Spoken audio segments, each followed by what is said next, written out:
नौकरानी एक घर के लिए कितनी जरूरी होती है, आइए देखते हैं।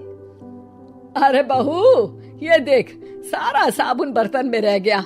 ये नौकरानी कोई काम नहीं करती, गंदा काम करके चली जाती है और ढेर सारा पैसा ले जाती है। अरे मम्मी जी, उसने तो साफ किया ही था। मेरे ही हाथ से इस ग्लास में सर्फ गिर गया था।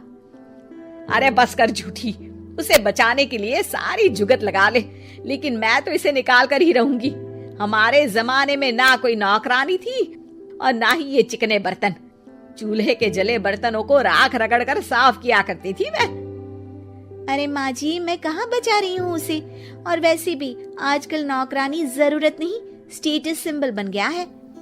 अब आप बताओ, मैं मुन्ना को नीचे घुमाने ले जाऊं तो लोगों से क्या बोलूं? झाड़ू पोछा खुद लगा रही हूँ। लोग सीधा यही पूछते हैं कि कौन सी नौकरानी काम कर रही है तेरे घर पर। अरे बस कर, ये भी कोई बात होती है? मम्मी जी, आप नहीं समझेंगी। शाम को नौकरानी घर आकर काम कर ही रही होती है कि सास को कहती है, माँ जी, एक बात बोलूं, बुरा न मानना। अरे वैसे तो मुझे तेरी शक्ल ही पसंद नहीं है, बात क्या खाक पसंद आएगी। अरे माँ जी, सुन तो लीजिए क्या कह रही है। तो मैंने कौन सा उसका मुंह पकड़ लिया है? अरे माँ जी, वो लाल साड़ी पहनती हो ना पहना करो। सास का गुस्सा अब तो 7वें आसमान पर होता है। अरे वाह जी वाह, क्यों ना पहना करूं? और तू होती कौन है ये बताने वाली कि मैं क्या पहनूं क्या ना पहनूं? अरे माँ जी, पूरी बात तो सुन लो, वो बोलना क्या चाह रही है। अरे बुरा न मानो आंटी जी। अरे कौन है आंटी? अपनी उम्र देखी है तूने? 2-4 साल ही छोटी होगी मुझसे और मुझे आंटी बोल रही है। बहू सर पर हाथ रख लेती है। अरे अच्छी खासी उम्र दराज हो और आंटी ना बोलूं? मैं तुम्हारी बहू से भी 4 साल छोटी हूँ। क्यों दीदी? बोलती भी क्या, एक तरफ सास यानी पति की माँ, तो दूसरी तरफ नौकरानी जिसके बिना घर का काम नहीं चल सकता। वो दरअसल माँ जी की शादी भी बहुत जल्दी हो गई थी ना। अच्छा ये झगड़ा छोड़ो, ये बताओ तुम माँ जी को लाल साड़ी पहनने से क्यों मना कर रही हो? वो ना, इनकी उम्र की सारी औरतें सोसाइटी में इनके लिए बात करती हैं कि तुम्हारी सास बुढ़ी घोड़ी लाल लगाम है। बहू को ये सुनकर गुस्सा आ जाता है। अरे वाह वाह, कौन बोलता है जी?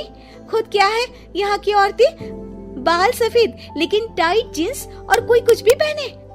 अरे पहनना हमारा निजी हक है, किसी को कुछ हक नहीं बनता कि वो मेरी सास के लिए कुछ बोले। मैं आज ही जाकर माँ जी के लिए लाल जींस लेकर आऊंगी, फिर देखो कोई क्या बोलता है। अरे चुप लाल जींस। अरे सुन नौकरानी की बच्ची, जाकर बोल दे उन लोगों से कि उन लोगों की तरह मैं उड़ती नहीं फिरती हूँ घर बार छोड़कर। अपने बच्चों और नाती पोतों में मन लगाती हूँ, ना कि सारा दिन ताश के पत्तों में आंख गड़ाकर 3 पत्ती खेलूं। नौकरानी वहां से चली जाती है। वैसे बहू, नौकरानी के क्या फायदे हैं ये तो पता नहीं, लेकिन सबसे अच्छा तो ये कि पता चल जाता है कि कौन किसके लिए क्या बोल रहा है। सोसाइटी में तेरा नौकरानी रखने का इरादा बिल्कुल ठीक था। अगले दिन उन लोगों के घर की बेल बजती है। बहू दरवाजा खोलती है कि सामने कुछ औरतें खड़ी होती हैं। अरे बहू, कहाँ है तेरी सास? बुला जरा। अरे बहन जी, आप सारी एक साथ आइए आइए, कैसे आना हुआ? अरे 3 पत्ते खेलने आई हैं, क्यों खेलोगी? क्यों नहीं, वैसे भी बड़े दिन हो गए, एंटरटेनमेंट हुआ नहीं। बहू जा जाकर पकोड़े तो बना ला। अरे बस करिए, आगे कुछ पीछे कुछ। वैसे तो कहती है कि परिवार पर ध्यान देती है, हमारी तरह 3 पत्तियां नहीं खेलती। हमने कौन सा परिवार छोड़ दिया? सास सक पका जाती है। अब ये किसने कहा? मैं तो कहती हूँ कि मैं भी थोड़ा बाहर निकलूं। आपने ही तो कमला नौकरानी से ये सारी बात की थी।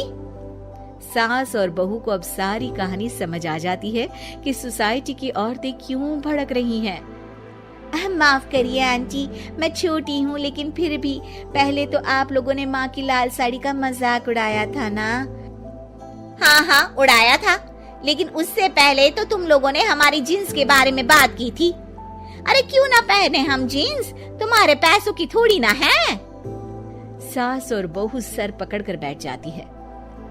देखा बहू, ये खेल कर गई तेरी नौकरानी। यहाँ की बात वहाँ तो वहाँ की बात यहाँ। दोनों किसी तरह औरतों को समझा बुझाकर घर भेजती है और कसम खाती है कि नौकरानी को नौकरानी ही रहने देंगी।